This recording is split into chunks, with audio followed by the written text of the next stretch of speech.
Hey everybody, thank you for joining us tonight. We are joined by Billie Starkz. Hello, Billie. Hello, guys. How are you? We got there after so much technical rubbish.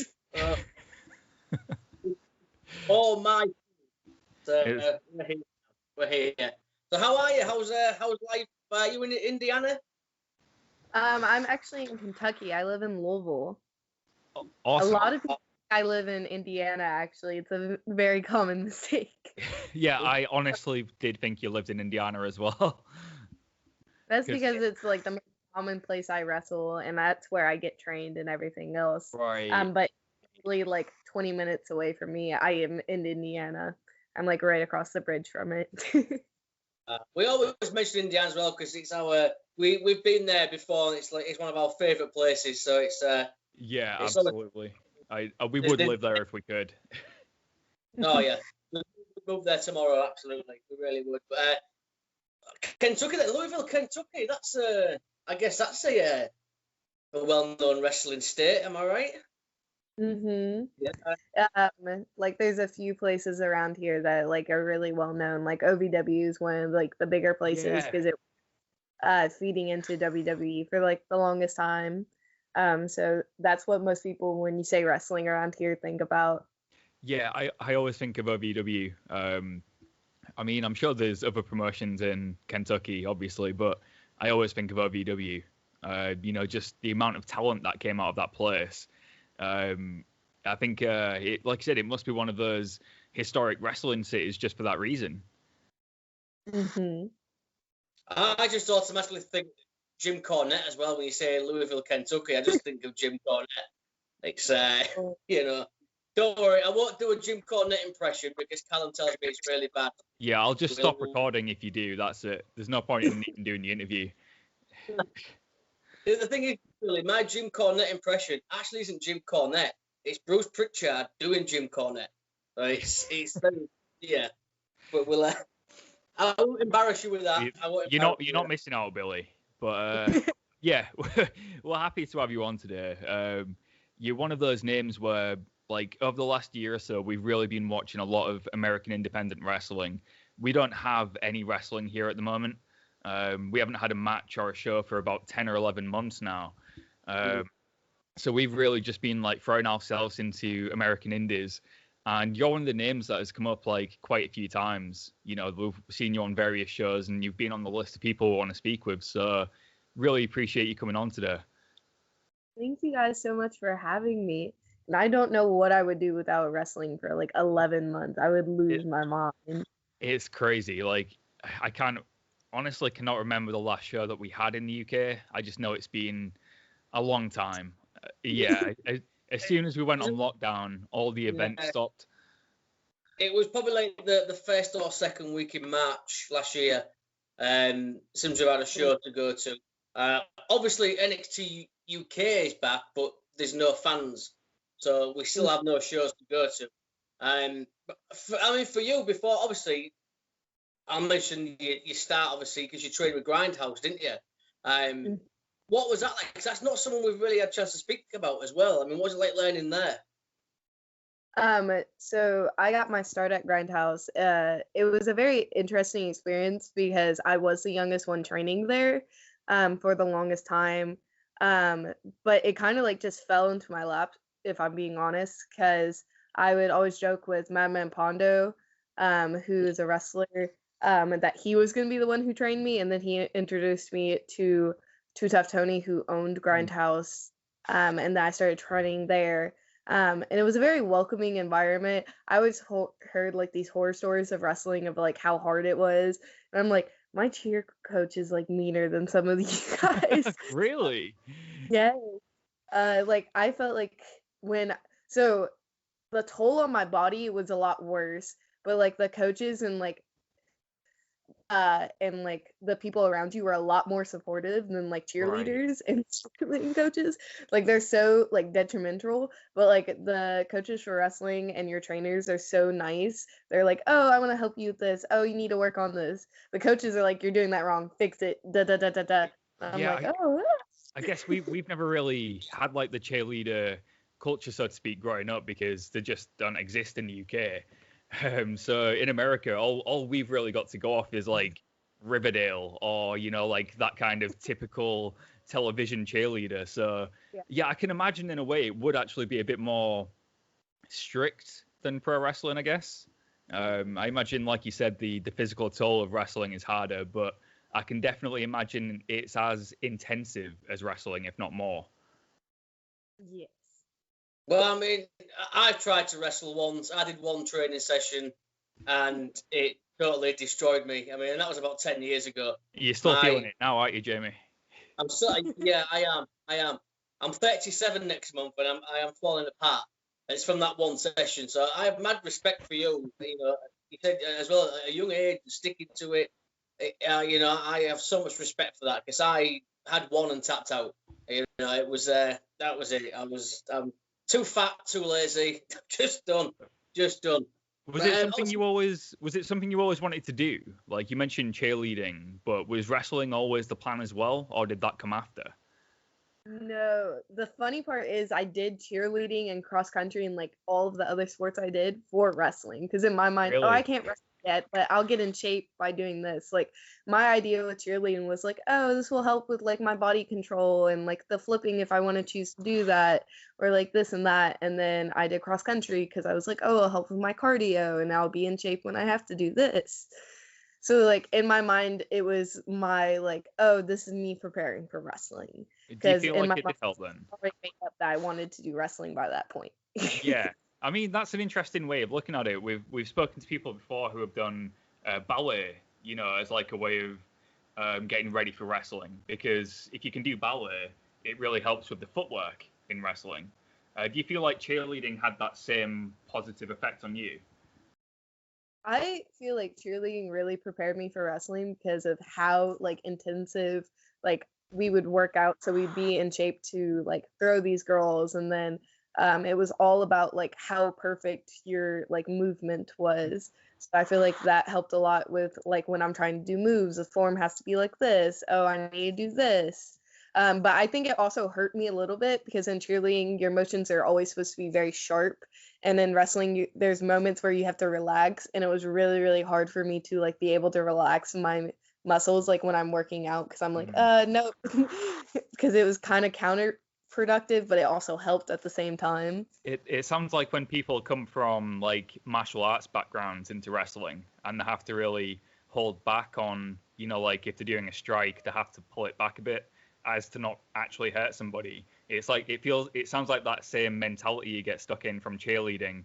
You come into pro wrestling, you kind of got to forget everything you knew to be able to do it. Yeah, I mean, I'm sure it helped in the long run, and I think it's really interesting that you had like that background as well. I don't think we've ever spoken to anyone who's had cheerleading before wrestling before.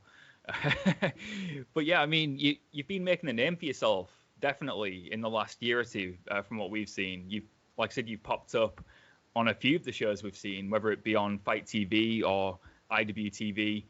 You've been someone we've wanted to speak to. I can't remember the first time. It might have been the Collective, I want to say, that we saw you. And The Collective was a very interesting weekend. Yeah. And I think you really impressed us then. What was that like for you then, the Collective? I had so much fun at the Collective. I just remember I got there before the show even started with helping like ring setup and all of that jazz. And I was still doing school during that week. So I had like my laptop, so I would randomly like run off and go do one of my classes, or you'd see me with my earbuds in and my class was in my pocket because I was like, oh, I don't really have to focus during this one. So I was doing that. And then when the show started, the first show was like so much fun. I got to be part of the cluster, which was part of GCW. And it was also like that moment when I went out, I was like, oh, wrestling's back. Like I had that moment of like, this is what I want for so long during like the whole quarantine of like, oh, I've missed wrestling. Oh, this feels like wrestling again, because you got the energy from the fans, and then it was just so much fun with all those people there. Like it was been so long since I got to see so many of those wrestlers. And and you're so used to like running into people every weekend, and then wrestling just stopped for a bit, and it's like, dang, I kind of miss these people. But then I also replaced Kylie Ray on the Black Label show and got to wrestle Killer Kelly, and that was a very fun experience because I really like, when am I ever going to be able to wrestle Killer Kelly again? And then the last show of the weekend, I wrestled at Paradigm in a scramble, and I dove to the outside and busted my head open, and then finished my match. So during the match, no one really saw this. Like, some people saw me getting checked on by like a whole bunch of people, but it was my mom right here and like a bunch of other wrestlers. I tell her I'm fine, and then she yells at everybody else to get away from me. And there was a lot of people in that circle that she shouldn't have been yelling at, and I'm like, oh God. And then during the match, an EMT checked on me, and he was like, oh, okay, I don't think you have a concussion. Go have fun, check in with me in the back. And I was like, okay.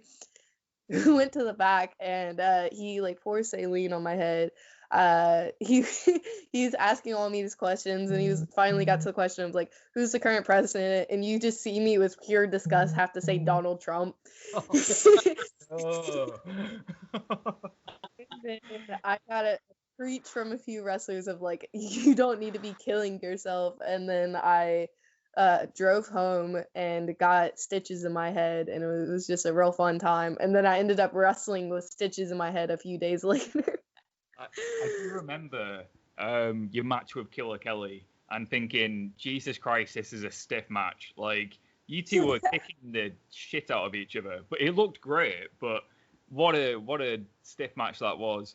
And I can't imagine anything worse than coming out of a concussion or possible concussion and instantly being asked about Donald Trump. That must have sucked. At least you don't have that problem now. If it ever happens again. Like, I've hit my head before, and like I've seen the dots and like blacked out. But like on this one, like I open my eyes and I go, oh, I don't see dots. There's no blackness. I don't feel dizzy. And the ref immediately rushes over to me and goes, are you okay? And I'm like, yeah. And he goes, you're bleeding. And I'm thinking he's talking about like my knee, because my knee was scraped up. And I'm like, oh, that's fine. And he goes, no, your head. And I touch my head, and I go here, and it's just blood. And I go, oh, it's not that bad. My God, you're tougher than me, I'll give you that. You mentioned, obviously, Killer Kelly. I mean, you're still only, 2 years into the business? You're young, and you've had the experience of facing Killer Kelly. I mean, you faced Kylie Ray, Deonna Purrazzo, Shotsy Blackout. I mean, what's that experience been like for you at such a young age to be in the ring with those girls? I feel like it's really helped me develop as a wrestler and learn from those women, and just being in the ring with them has like developed me as a wrestler so much faster, because being in the ring with more experienced people has like been like, oh, now I understand why this makes sense, and this and this and this. Oh, I can change this style of my wrestling to make this more interesting. Or like with storytelling, like Kylie Ray helped me so much with storytelling in a match. And it's just built me as a wrestler so much more since then. I would love to wrestle her again, just because of how much I've developed as a wrestler, just to see how much better our match would be. I'd love to see that. And obviously, Shotsy Blackout, we've got to ask you what that was like. Obviously, she's tearing it up in NXT UK now. What was it like being in the ring with her? Because I get the feeling she's as wild as you see on TV. Oh, I love Shotsy so much, but she's so crazy at the same time. We used to do Sunday trainings, and Shotsy would randomly pop up all the time. I remember her, like, practicing springboards, and then she would like freak out for a minute and not do it, and then we're all looking at her and we're like, you just did this 3 times in a row. Now you're scared to do it. And then she would get scared and then do it, and she would face plant over the top rope because her feet would get caught. It was so funny. But I remember like Shotsy with the character stuff, she was always herself, and it was just like, this makes sense. Like, why am I going to try to be anybody I'm not? And Shotsy was always like this big character. Yeah. No, you get that vibe, don't you? Another one as well, obviously, you mentioned GCW, because I think, obviously, with the pandemic, GCW have been, I guess, waving the flag for independent wrestling. I think they're kind of what have brought independent wrestling back during the pandemic. How important has it been for you to still have these companies during the pandemic where you can still get out there and wrestle and learn your craft still. I feel like it's been a great opportunity for me, even like the shows who are doing no fan shows. It's like made me have to focus more on camera work because there's no one here to work for. It's all behind the screen. And then it still feels like something is missing not having fans there, because it's like, oh, I want to interact with people, but we have to be safe, and I completely understand that. But being able to wrestle during the pandemic, like when I wasn't wrestling during the pandemic, I was still one of those lucky people. I had access to a ring and was able to train and like be able to work out and still be in ring shape. A lot of people didn't have that opportunity because their training schools would shut down and they couldn't like do anything at all. But I feel like I would have completely lost my mind. Like just being able to only train, it was still like killing me because I'm like, I just want to wrestle in front of a crowd. I just want to have a match. Well, speaking of GCW and no fans, I mean, very recently, last weekend, you got to wrestle at Fight Forever, which was a very unique event. I mean, you got to go up against someone we spoke to very recently, Solo Darling, phenomenal talent. That match absolutely kicked ass, and I remember looking on Twitter directly after that match, and there's this short video of you kicking Solo in the head, and I mean, I even though I watched the match and I watched it again, I played it on loop a few times, and every time I watched it, it just looked more and more painful. Why did you kick Solo in the head like that, Billie? I mean, what were you doing? I just wanted to win. Fair. Yeah. Okay. Like, the match I had in Texas right after that, I actually flew from Philly to Texas after that match, and wow. I kicked Roxy, who was the girl I was wrestling, in the head, and I got yelled at by my dad after, you guys got to stop kicking people like that. And I'm like, I didn't do anything. I'm trying to win. Yeah. Speaking of Texas, was it New Texas Pro Wrestling you wrestled for? Yeah, we've spoken to them a couple of times before. They seem like they're doing really good stuff. I think it was a show recently, Gateway to Texas, we got to see them do on, I think it was IWTV. What's that experience been like then, wrestling in Texas? Because they seem like they're an up-and-coming promotion. It was a very, very fun time. I was really excited about the match I was having. This is actually my second time to Texas. This is my first time flying, but the last time I went, I did a couple shows in that area. But New Texas Pro, I loved like the energy they had. They had great production, and I felt like so many of the wrestlers there were so great that I wanted to see them more than just in Texas. But I know it's so hard to travel out of there because of how big Texas as a state is, and then you have to get a person willing to take a chance on you for you to come out of Texas. Yeah. Do you feel like there's a few... Personally, as a fan point of view, it seems like there's a few talents in America who are good enough to be known nationally and to do that. But really, like you said, it's so hard to, especially right now, to get out there. I mean, there's limited flights, limited travel, and it seems like a lot of really good talents are kind of stuck to certain areas. I'm really hoping that when the world opens up a bit, they get to branch out a bit. Do you feel like that's going to happen? Do you think we'll see more of those Texas wrestlers further up north and vice versa? I completely hope so, because I feel like so many of them have like the opportunity to make it big. So I really hope that they get a chance to. Just going back again a minute as well. Obviously, Fight Forever last weekend. What time did you wrestle? Because I was up at 7:30 in the morning to watch. So I mean, it must have been 4 or 5 a.m. 4 a.m. 4 a.m. in the morning. Yes, and I was completely exhausted. At one point I was just sitting in the car because the building was super, super cold. Like no one talked about this, but in Philly it was like 21 degrees outside, and we only had like these few small heaters, and we put it all around the ring, so the locker room is freezing cold. So I just kept going out to my car and just sitting in the heat of the car, and I ended up falling asleep before my match. So I set an alarm for like 3 a.m. to just like, okay, I need to go get ready and stuff. Slept through my alarm. So when I wake up, I look at the clock and I'm like, but luckily I didn't sleep when my match was supposed to be. I can't imagine anything more nerve-wracking than falling asleep in your car, waking up and remembering you've got a pro wrestling match on a live stream in front of thousands of people at 3 o'clock in the morning. Not a chance would I be able to do that. I can't get up at 6:30, 8 in the morning anyway, let alone when I've got a pro wrestling match. I mean, would you do that again, or would you want a bit more of a respectable time slot if you did it again? The funny thing is, I was going to be on the girls' show, which was later in the afternoon. But because I was leaving for Texas, they were like, oh, we still want to have you on the show, so we're going to move you to this 4 a.m. slot that we still have open. And I was like, I wonder why it's still open. Yeah, I wonder. Yeah, nobody wants the 4 a.m. shift? That's crazy. I'm glad you mentioned how cold it was as well, because obviously I did notice Ellis Taylor wrestling in his hoodie. And then obviously Tony Deppen in the main event was telling everybody how cold it was, but I thought he was just joking. So I'm glad you've confirmed that it was actually freezing.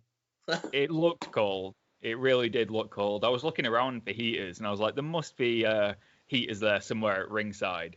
And, you know, like when you've been wrestling for a while, I'm sure you warm up, but everyone who came out just looked absolutely freezing. Yeah, we're all trying to wear our gear, and we're like, dang, this is too much skin. Yeah. I kept joking that I was just going to wear, like, my 5 different T-shirts out and just wrestle with my T-shirts the entire time. Because 1, you'd be warm, and 2, you get to plug your merchandise, which you should definitely do now, because I've tweeted about this before. You've got the coolest looking merchandise in pro wrestling. The long sleeve T-shirt designs that you've got are just incredible. Where can we buy those? I'll put it in the description as well. So I just sold out of my long sleeves, but I still have some merch on my Big Cartel, which is in the link of my Twitter bio, and then I also have a pro wrestling tees if you guys want to go check that out. But my merch is soon to be updated. There's going to be a summer merch coming out very soon, so I'm really excited to see what that looks like. Have you got some more long sleeve designs coming? Sadly, I was doing those for a limited thing because I was doing it with a collab with Jonesy, and they sold out so quickly, and I was like, oh no. If you do some more in the future, definitely. Yeah. One thing as well, obviously, before we start to wrap up, we always ask people, obviously, when the world's opening up, is the UK on your mind to come over here and wrestle? Of course. Like, I have said this for the longest time that I want to travel and wrestle everywhere. And, like, UK is, like, at the top of the list because I feel like it's one of those places that wrestling is so big in my mind. And I love watching UK wrestling. Like, I'm a big fan. I always get yelled at because the type of wrestling I enjoy is mainly backyard wrestling, but then I always say that, like, other wrestling I love progress wrestling, and that's a fan of mine. And I also love watching Millie McKenzie. She was one of my favorite people to watch, so I would love to come over to the UK and just experience wrestling there. I could definitely see you fitting into progress. That would be awesome. Yeah, I'm sure that could happen down the line. And Millie McKenzie and Billie Starkz, that would be a hard-hitting match if that happened. It would be such a fun time. I really, really would love the opportunity to wrestle her. I always say that that's, like, my woman dream match. And then my male dream match would be Matt DeMorris, but he sadly just, like, retired from wrestling, and I was so sad. I was like, no, we never got to have our match. And then he told me on Twitter that I can just steal all of his moves. I was like, say less. So you've been given permission anyway. You might not have the match, but you can use all of his moves. I just don't think I'm strong enough to do any of his moves, so we're just going to have to get huge and, like, get in real good shape so I can just start doing crazy crap. Speaking, obviously, intergender wrestling then, you have faced Jake something, I believe, for the Black Label Pro Heavyweight title as well. But what was that like working with Jake? I kept joking for the longest time that I wanted to wrestle Jake, and it was such a fun experience. But I honestly thought it was going to be like a squash match and I wasn't going to get anything in because I'm like, I am this small and this man is up to here. Like, what am I going to be able to do? But it was just a really good time. And I love Black Label Pro shows. Even sometimes they're so long because I'm like, dang, this is going to be a long day and then I have to drive home. But I felt like my match with Jake Something was so much fun. He was such a great person to work with. He's super, super nice for like no reason. And I'm like, this is nice. Like, more people in wrestling need to be like this. Yeah, absolutely. We've spoken to a few people before when it comes to intergender wrestling, and like you said, you're small. You know, you said you're quite short. What are you going to do to Jake Something who's up here? I think that's the beauty of pro wrestling, is you can be any size and still have believable matches anyway. It's pro wrestling that you can bend what's meant to be the norm, so to speak. And if you are only like 5'4", 5'5", you can still have a really good match with somebody who's 6'5". It doesn't really matter. And like you said, you had a great match. So I think as long as people keep that in mind, like, intergender wrestling is just as good as any other kind of wrestling. I love it, and I'm so glad it's getting normalized. I wish I could have more intergender matches because every time I've had one, I've just had so much fun. And I think it, like, I have a lot of problems because there's not that many women wrestlers. I get repeated matches of like, oh, I'm wrestling this person again. I'm wrestling this person again. Yeah. I just feel like it's so much more fun to be able to wrestle a new opponent. And I feel like intergender matches opens that door to have so many more opponents, and it helps you grow as a wrestler because you're not wrestling the same person all the time. Yeah, and you have to, like you said, you're wrestling someone who's, what, 6'5" or something. He's huge, Jake Something. You've got to kind of bring out a new, like, strategy in your wrestling and work the match differently to adapt to that. And I think that must help you grow as a performer as well. So, before we wrap up, one last thing. I hope I aren't breaking the fourth wall kind of a thing here, but tell me about Pizza Cat. I was going to ask that. Oh, Pizza Cat. So, Pizza Cat is my other gimmick that I haven't got to really do in a while. I did it during a Halloween show, and that was like the last time I got to do it. But Pizza Cat, Junior is a character that was given to me from Shotsy, who's the original Pizza Cat. And it was just like really, really like good experience for me because I was like, oh, I get to try something new. And then it also allows me to do a lot more lucha because I'm a big fan of lucha wrestling.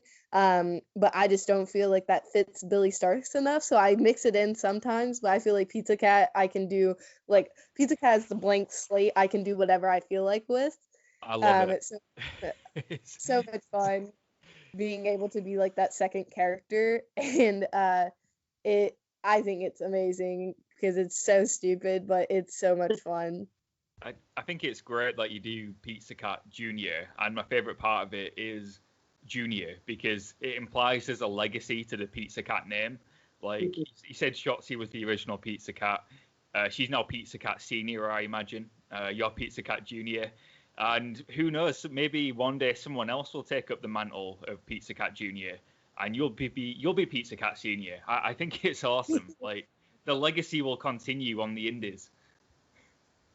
I think it would be hilarious to just keep passing this and passing it down. But I would love to do that for just so long. I just feel like it's one of those things to give someone something like that of like, this is a part of me, now I'm gonna give it to you so you can do whatever you want with it. I feel like it's like one of those things of like, oh, this person wants to help me. I love it. It's things like that make you realize why you love pro wrestling. It is, yeah. You've got your Rey Mysterio Jr., you've got your Tiger Mask Jr., Pizza Cat Jr. You know, I think it is brilliant. I love it. I love it. Now, normally, Billy, this is where I'd say, tell everybody where they can find your merchandise, but you've already done that, so you've taken my job away from me. But, before we wrap up, tell them where you are on social media, where to follow you. So all of my social media is at Billie Starkz, BILLIE, and then Starkz is STARKZ. And that's on Twitter, Facebook, Instagram, you're welcome to go follow all of that. Hell yeah. Well, it's been an absolute pleasure. We've been really excited for this one. I remember when I told Callum, I said, "Oh, Billie Starkz is coming on." His little face, he was like, "Oh, hell yeah, I'm a massive Billie Starkz fan." So you make me sound like such a mark. Hey, aren't we all marks? Aren't we all marks at the end of the day? Right. There you go. But Billie, it's been an absolute pleasure. We'll definitely get you back on in the future. It's been awesome. So thank you very much.